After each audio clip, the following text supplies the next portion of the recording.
دیکھتی آنکھوں سنتے کانوں کو افشی نشیر کا السلام علیکم۔ کیسے ہیں آپ سب؟ آج 15 جنوری 2025 بروز بدھ۔ ذوق کے سفر میں آپ سب کو کہتی ہوں خوش آمدید۔ میری آج کے پروگرام کا موضوع مزاح پر مبنی ہے۔ مزاح یا خوش طبعی ایک ایسی پرکیف کیفیت ہے جو اللہ نے تقریباً ہر انسان میں عطا فرمائی ہے۔ یہ الگ بات ہے کہ یہ مادہ کسی میں کم تو کسی میں زیادہ رکھا ہے۔ سرور اور انبساط کے موقع پر بکثرت اس کا اظہار ہوتا ہے۔ بلا شبہ یہ ایک عظیم نعمت خداوندی ہے۔ مزاح ایک ایسا فطری جذبہ ہے، انسان سے اس کا ظاہر ہونا عیب کی بات نہیں ہے، بلکہ اس کا صدور انبیاء اکرام سے بھی ہوا ہے۔ بس یہ خیال رکھنا ضروری ہے کہ ہمارا مزاح اور دل لگی کسی کی دل شکنی اور ایذا رسانی کا سبب نہ ہو۔ اور اسی کے ساتھ میں اپنے پروگرام میں ایک ہنستی مسکراتی تحریر کو شامل کرنے جا رہی ہوں۔ میری کتاب شرارت سیریز کے اندر موجود اس کہانی کا عنوان ہے گمشدہ پکوڑے۔ آئیے چلتے ہیں اپنی تحریر کی جانب۔ دوپہر کا وقت تھا۔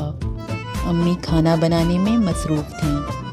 میں اور عمران اپنے کھلونوں سے کھیل رہے تھے اور سمرین بیڈ پر لیٹی چسنی پی رہی تھی۔ اس کی نظریں امی کی طرف تھیں۔ امی نے پکوڑے فرائی کر کے کڑھی میں ڈالے اور اضافی پکوڑے کڑھی کی پتیلی کے ڈھکن پر رکھ دیے تاکہ گرم رہے۔ پتیلی جلتے چولہے پر رکھی تھی۔ آنچ ہلکی کر کے امی نے ہمیں آواز دی کہ سمرین کا خیال رکھنا، اور خود نہانے چلی گئیں۔ کھیلتے کھیلتے میں اور عمران کمرے کا باہری دروازہ کھول کر گلی میں جھانکنے لگے، اور عمران نے پتھر جمع کر کر کے نشانہ لگانا شروع کر دیا۔ ساتھ ہی ساتھ مجھے چیلنج بھی کرتا جاتا، تم نہیں پھینک سکتی اتنی دور پتھر، تمہارا تو نشانہ ہی ٹھیک نہیں ہے۔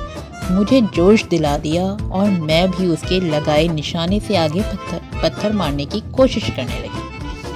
ہم دونوں اتنا مگن تھے کہ ٹائم کا پتہ ہی نہیں چلا۔ امی کی آواز پر چونکے، یہ تم دونوں باہر کیا کر رہے ہو؟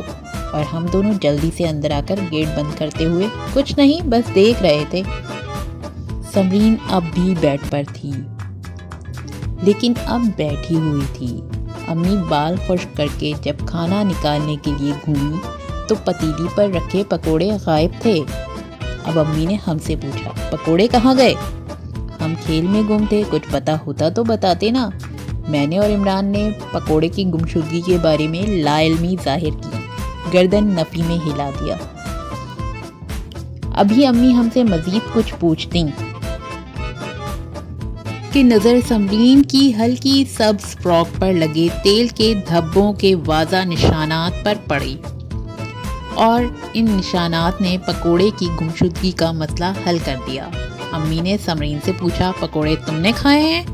سمرین صاحبہ نے اپنی گردن جھکا کر اعتراف جرم کر لیا اور چسنی اٹھا کر واپس منہ میں لگا لی اور بستر پر لڑک کر سونے لگی۔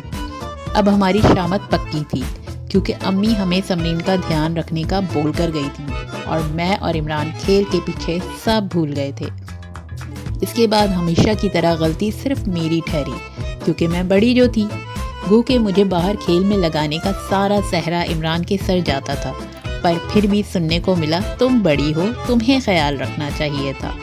میں نے غصے سے سمرین کی طرف دیکھا، جو 5 پکوڑے جلتے چولہے سے اٹھا کر کھا گئی اور اب مزے سے چسنی لے کر سوتی بن گئی۔ دل ہی دل میں اس کو مزہ چکھانے کے 100 طریقے سوچ لیے جو صرف سوچ ہی سکتی تھی۔